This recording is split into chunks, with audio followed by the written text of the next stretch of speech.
सारे भैया के बहुत बड़े फैन हैं और भैया भी ये वीडियो देख रहे होंगे, तो मैं चाहूँगी कि भैया आपको आशीर्वाद दें। भैया को लिस्ट बना के दे दीजिए, मैं एक ही बार बोल देती हूँ। अच्छा अशोक भैया, चलिए बहुत बहुत धन्यवाद भैया। खुशी जी, आपने मेरे लिए इतना बोला, लेकिन मैं भी यही बात बोलूँगा कि स्टारडम पा जाना बहुत बड़ी बात नहीं है। स्टारडम पा के भी इतना शालीन रहना, इतना प्रेम से रहना, हर किसी को रिस्पेक्ट करना, चाहे वो हमारे इंडस्ट्री से कैसे भी जुड़ा हो, कोई भी आके आपसे मिलता है, आप सबका रिस्पेक्ट करते हो। लेकिन जो आपका नाम खुशी है ना, तो मुझे एक गाना याद आता है भैया, आजकल के प्यार में दिक्कत बा, हम तो भर भाई हो ना टिकत बा। प्यार मोहब्बत के बारे में इतना जानते हैं, प्यार बार हुआ है लग रहा है आपको किसी से? प्यार तो हुआ था और उसी से रहेगा, भले मैं उससे बात करूं या ना करूं। जब रहेगा तो था कैसा है ना?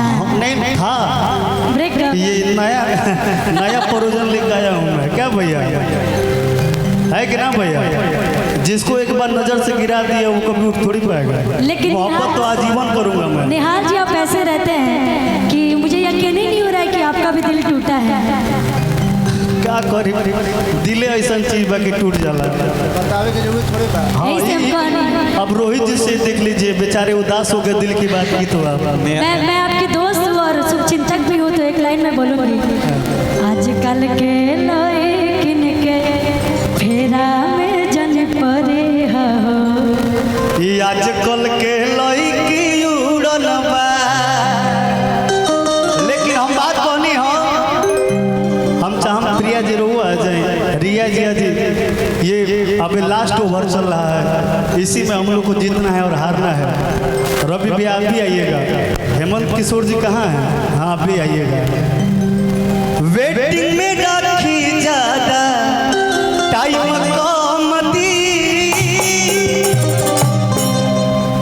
जहिया दूसरी तहिया दिलवा में जखम दी, नाम धइले पिया खुशी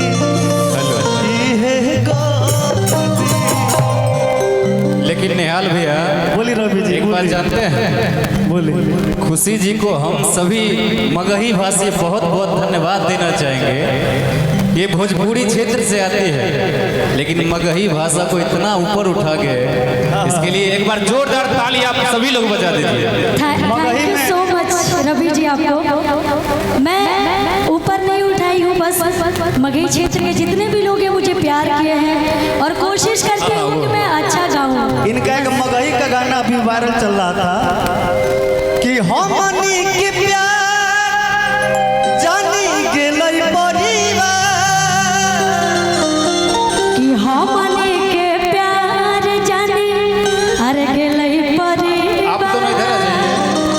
आले के भाग चल रे जनुआ, सात समुंदर पार। और हम अगर केस ओस होई तो रवि जी चढ़ा ली है कि चाहे हो तई केस, चाहे छप तैया खबा, छप जाएगा, चाहे हो तई केस, चाहे छप तैया खबा, लेके भाग चल रे जनुआ, सात समुंदर पार। भाग चल रे जनुआ, लेके भाग चल रे जनुआ, सात समुंदर पार। लेकिन खुशी जी भैया, मैं क्या कहूँगा पता है बोला बोलिए कि कहूँ में बियाह कर ले प्यार खूबे करबो, कहूँ में बियाह कर ले प्यार खूबे करबो। एक सेकंड, ई लाइन जानते हैं रवि जी? हम दोनों लोग, अच्छा निहाल तने फ्री हो कई लाइन निहाल जाके थे हम कहे, बड़ी सुंदर लाइन गाए हैं आप। देखिए हम अभी एक बहुत अच्छा बात बोला है कि यहाँ हर भाषा का गीत संगीत चल रहा है। यहाँ हिंदी, भोजपुरी, मगही, मैथिली तमाम भाषा को सम्मान मिला। भैया आप टेंशन जरूर, हम लोग बिहारी हैं, मराठी नहीं, बिहारी हैं। बिहारी सबको प्यार करता है, ठीक है। रवि जी, ये लाइन अगर ये बोलेंगे तो ज़्यादा अच्छा, क्योंकि हम दोनों लोग एक ही जिले के हैं। और ये अगर बोलेंगे कि गहुए में बिया कर प्यार खूबे करब, गहुए में बिया कर प्यार। हम का करें निहाल जी, हम एक के गांव के बनी ना कि छोड़ा भैया ता कोई भतार कैसे कहो।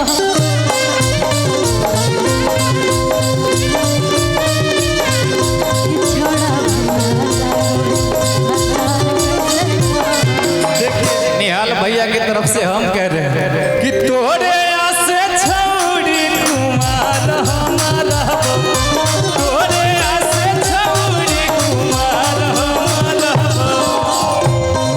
कि छोड़ा भैया ता कोई भतार कैसे कहब, अरे छोड़ा भैया ता कोई भतार कैसे कहब। लेकिन देखिए मगही में जिना चलता हम कहम भैया,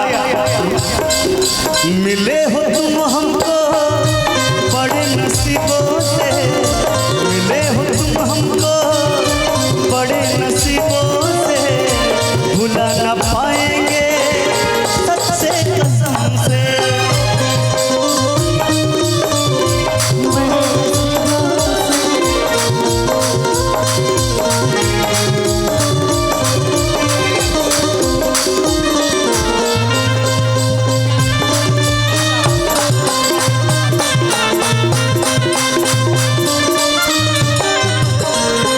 ये राज यादव,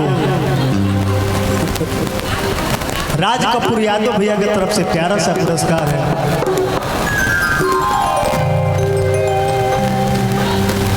अभी तो सब बचले हैं। Ramakant bike service centre gram Ramaul, बहुत बहुत सारा आशीर्वाद प्यार दीजिए। सीताराम जी। ये आप मेरे तरफ से रखिए बस। थैंक यू सो मच, आप आए, मुझे बहुत अच्छा लगा। देखो एगो मगही में गाना गाए, देखिए खुशी जी, अरे जैसे छोड़े सब छोड़ी छोड़ा के, वैसे छोड़ के देखा। हम समस्तीपुर के लवर हैं का भैया। अरे जैसे छोड़े सब छोड़ी छोड़ा के, वैसे छोड़ के देखा। असल के बेटी ही तो हमार दिल तोड़ के देखा।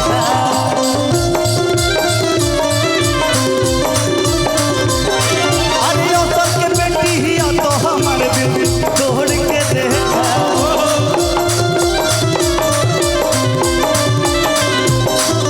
जैसे छोड़े सब देखे, जैसे एक मिनट पे, अरे जैसे मोड़े सब छोड़ी मुहवा, अरे मोड़ के देखा। अरे असल के बेटी ही तो हमार दिल तोड़ के देखा।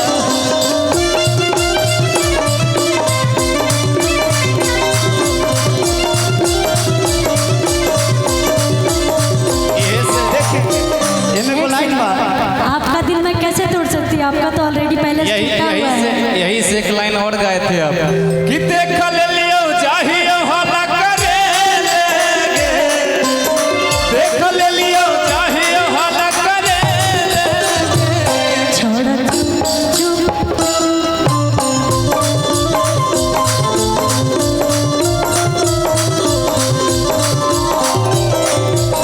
चाहिए घरे तोर कहे लेगे, चाहिए घरे तोर कहे लेगे।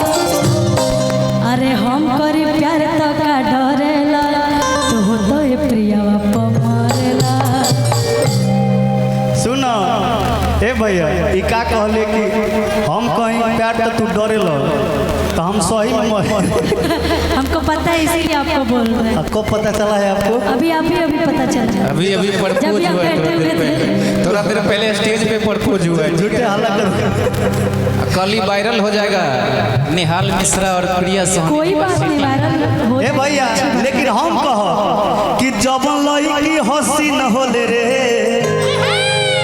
दिल तोड़ के मसीन होले रे खुशी जी इनका फेरा में मत पड़ी हो आ डसे वाला ही नागी न होली रे ना भैया इनका फेरा में मत पड़ी हो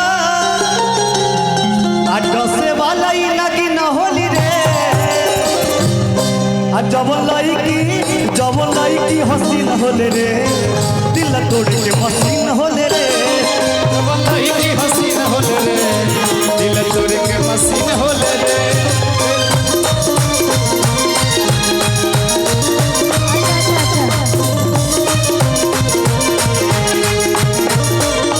देखिए रुकी एक लाइन और सुनिए भैया, बात में दम होगा तब हल्ला कर दीजिएगा। मारी के मेकअप करेली सा अरे से टपन हो आइए के महीना में चाहे बड़े कपन हो खुशी जी हम सब जानते हैं लड़की सुनिए कैसे ना। होली सब। ये जो लाइन है वो बहुत गलत बका कि ए भैया अगर मैं सही हूँ तो हल्ला कर दीजिए। देख ले लो ना खुशी जी। आप ये तो पता ही है झूठ के साथी बहुत होते हैं, सच के साथी नहीं होती। बताएं क्यों? सुन लीजिए इसलिए बोल रहे हैं ना कि इस लिस्ट में मेरा नाम नहीं है। लेकिन ऐसी सुन ली बात, मारी के मेकअप करेली सा अरे से टपन हो आइए के महीना में चाही बड़े कपन हो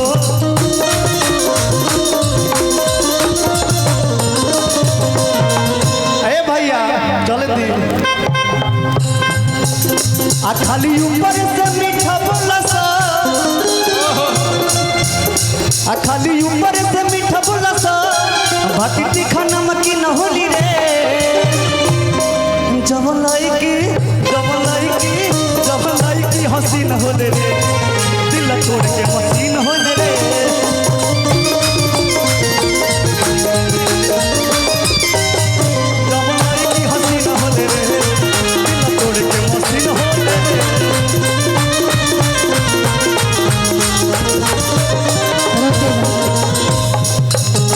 देखो हमारा गाना हिल रहा है। बोलिए। भले आप ऐसे बोल रहे हैं लेकिन हम नहीं बोल सकते ना।